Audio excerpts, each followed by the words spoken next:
He laughed at me. Not a small, quiet laugh. A full, chest-shaking, tears in his eyes laugh. Like I had just told the funniest joke he'd ever heard in his life. And do you know what I had said to make him laugh like that? I told him I was done. I told my husband of 9 years, the man I had built a life with, the man I had given everything to, that I was leaving. And instead of anger, instead of guilt, instead of even a single second of taking me seriously, he laughed. Then he wiped his eye, leaned back in his chair, and said 6 words that I will never, ever forget. Brielle, you're too weak to leave. He said it so casually. So confidently. Like it was just a fact, like the sky is blue, or water is wet. Like my entire future was something he already had figured out. Like I was something he already had figured out. And here's the thing that makes my stomach turn even now, part of me believed him. In that moment, standing in our kitchen in Buckhead, Atlanta, with the dinner I had cooked getting cold on the stove, part of me thought he might be right. But only for a moment. Because something happened when those words hit me. Something shifted. Deep, deep in my chest, something that had been sleeping for years just woke up. This is the story of what happened next. This is the story of how I went from that kitchen, feeling small and invisible, to walking out of a courthouse in downtown Atlanta with half of everything we had built together. Stay with me. Because it gets good. To understand what came next, you need to understand who I was before. My name is Brielle. And 9 years ago, I was a 26-year-old graphic designer living in Charlotte, North Carolina, doing okay for myself. I had a small apartment, a job I liked, a circle of friends who actually knew my name. Then I met Donovan. Donovan was charming. Brilliant, even. He was a corporate finance consultant, always in a blazer, always with the right answer, always the most confident person in any room. When he walked in, people noticed. When he talked, people listened. And when he chose me, I felt chosen. Really chosen. Like I had somehow won something I didn't even know I was competing for. Looking back now, I can see exactly what was happening. But when you're in it, when someone like Donovan turns all that energy toward you and tells you that you're special, that you're different from everyone else, you believe it. You want to believe it. We got married 18 months after we met. Big wedding. His family, his friends, his vision for everything. I remember thinking, this is it, this is the life. But slowly, so slowly that I almost didn't notice, things changed. My design career got put on hold when we moved to Atlanta for his job. Then on hold again when we moved to a bigger house in Sandy Springs. Then I stopped freelancing because it wasn't worth the stress. His words. Always his words. My friends faded. My confidence faded. And somehow, without me ever making one big decision to lose myself, I just had. That's how it works. Not all at once. Piece by piece. From the outside, we looked perfect. And I mean that, we looked like a Pinterest board. Beautiful home in Sandy Springs, 2 cars in the driveway, nice vacations every year. Donovan was well respected in Atlanta's corporate circles. People would tell me all the time how lucky I was. You must be so proud of him. He's so successful, Brielle. You two are such a great couple. And I would smile. I had gotten very good at smiling. But behind closed doors, it was different. Donovan had opinions about everything I did. What I wore. What I ordered at restaurants. Which friends were worth my time. He never hit me, I want to be clear about that. But there are 1,000 ways to make someone feel small, and Donovan had mastered most of them. If I disagreed with him, I was being emotional. If I wanted to restart my design career, I was not being realistic. If I got upset, I was too sensitive for my own good. And the worst part? He didn't say these things with cruelty. He said them like he was helping me. Like he was the only one who really understood me. Like I should be grateful that someone so smart was willing to correct me. For years, I accepted it. I told myself this was just how marriage worked. I told myself I was lucky to have stability. I told myself a lot of things. But 2 years ago, I found something on his phone. Not what you might be thinking, nothing like that. What I found was a text thread with his colleague, Merritt. A woman I had met exactly once at a company dinner in Midtown Atlanta. And the things he wrote about me in those messages. I'm not going to repeat them. But I will tell you this, they destroyed something in me. And then, slowly, they rebuilt something better. I didn't confront him that night. Or the next night.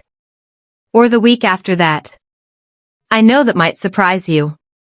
But I had spent 9 years learning to doubt myself, and even holding his phone with those messages on the screen, a part of my brain was already asking, am I overreacting? Am I reading this wrong? That's what years of being told you're too emotional does to you. It makes you question your own eyes.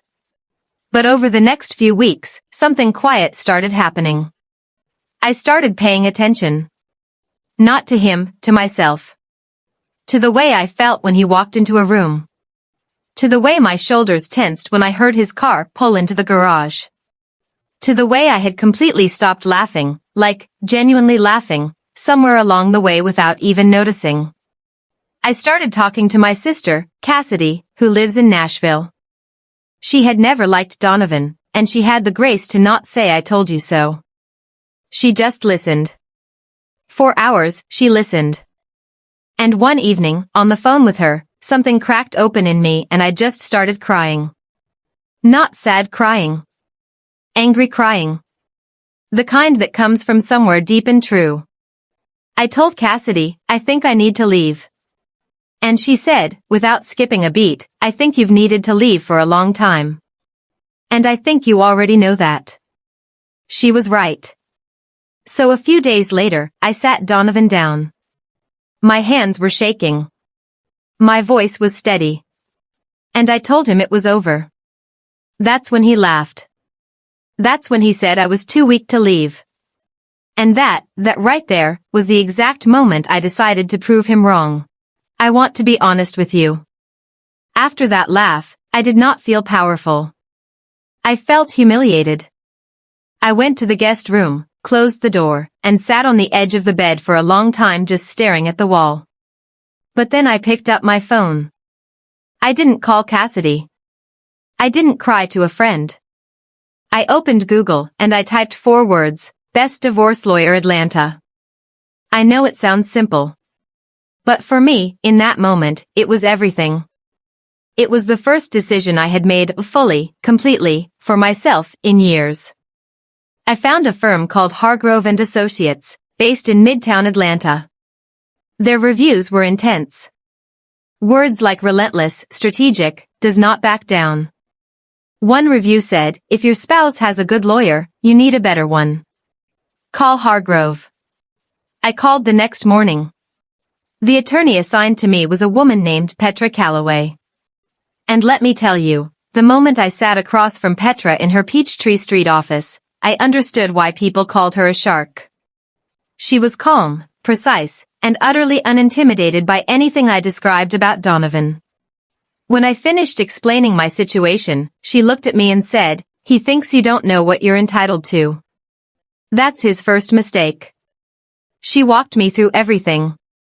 9 years of marriage in Georgia, an equitable distribution state. The house in Sandy Springs. His retirement accounts. His investment portfolio. Assets I didn't even know the full value of, because Donovan had always handled the complicated stuff. Petra had a way of saying things that made my spine straighten. You were a partner in this marriage. You will be treated as one. I left that Midtown office feeling something I hadn't felt in years. Ready. Here's where the story takes a turn that even I didn't see coming. As the legal process began, Petra requested full financial disclosure from Donovan's side. Standard procedure. His lawyer, yes, he had hired one immediately, a slick guy named Whitmore who operated out of Buckhead, submitted the documents. And at first glance, everything looked fine. But Petra didn't just glance. That's not what sharks do. She dug. She cross-referenced. She brought in a forensic accountant, a quiet, methodical woman named Dr. Sable Rains, who had apparently made a career out of finding things that weren't supposed to be found. And Dr. Rains found something. Over the last 4 years of our marriage, Donovan had been quietly moving money. Small amounts at first. Then larger ones. Into a separate account that I had no knowledge of. An account he had set up using a version of his middle name, connected to a holding company registered right here in Georgia that, on paper, barely existed. It wasn't a massive amount, but it was significant. And more importantly, it was hidden. Intentionally hidden. When Petra told me, she laid the documents on the table in front of me and let me read them in silence. My hands weren't shaking this time. "This is financial misconduct during the marriage," she said. "It changes the picture considerably." It changed it considerably indeed. Because now, we weren't just talking about a standard split of assets. Now, we were talking about a man who had deliberately tried to take something from me before I even had a chance to claim it. A man who had bet, just like he bet in that kitchen, that I wouldn't look closely enough. He had underestimated me one final time. I'm not going to pretend the legal process was quick or easy. It wasn't. There were months of back and forth. Donovan's lawyer played every card they had. They tried to argue that my lack of contribution to the household income diminished my claim. They tried to reframe the hidden account as a business expense. They tried to make me look unreasonable, unstable, difficult. Donovan, meanwhile, acted like none of it would stick. I heard from Cassidy, who had driven down from Nashville to be with me by this point, that he had told mutual friends I would fold under pressure. There it was again. His absolute certainty that I would break. But here's what Donovan never understood about me, even after 9 years, I am not a person who folds. I am a person who gets quiet. And when I get quiet, I'm not giving up. I'm getting ready. The hearing came at the Fulton County Courthouse in downtown Atlanta. Petra presented everything. The documented asset concealment, the financial timeline, the contributions I had made to our household, not just emotionally, but concretely, including the years where I had managed our rental property in Decatur, organized our tax filings, and supported his career moves at the direct cost of my own. Whitmore pushed back. Hard. Petra pushed harder. And when it was done, the judge, a no-nonsense woman named Judge Renata Caldwell, made her ruling. I got the house. I got my share of his retirement accounts. I got half the investment portfolio. And the hidden account? Every dollar of it was awarded to me, plus legal costs. Half of everything. Exactly like I said. I remember walking out of the Fulton County Courthouse and stopping at the top of the steps. It was one of those rare, perfect Atlanta afternoons, the kind where the Georgia sun is warm but not brutal, and the air smells like magnolias and something fresh and clean. Cassidy was right beside me. She didn't say anything for a moment. She just put her arm around my shoulder and we stood there together, looking out at the Atlanta skyline. And then she whispered, "Too weak to leave, huh?" And we both started laughing. Real laughing. The kind I had forgotten how to do. I thought about Donovan in that kitchen in Buckhead. That laugh of his. That absolute certainty that I was someone who could be dismissed, underestimated, predicted. I thought about all the years I had believed him.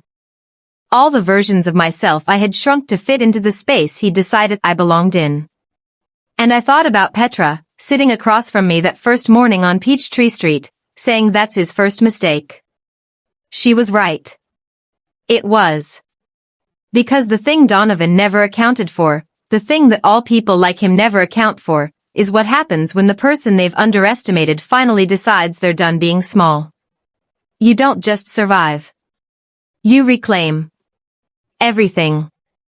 I didn't walk out of that courthouse the same woman who had stood in that Buckhead kitchen with cold dinner on the stove.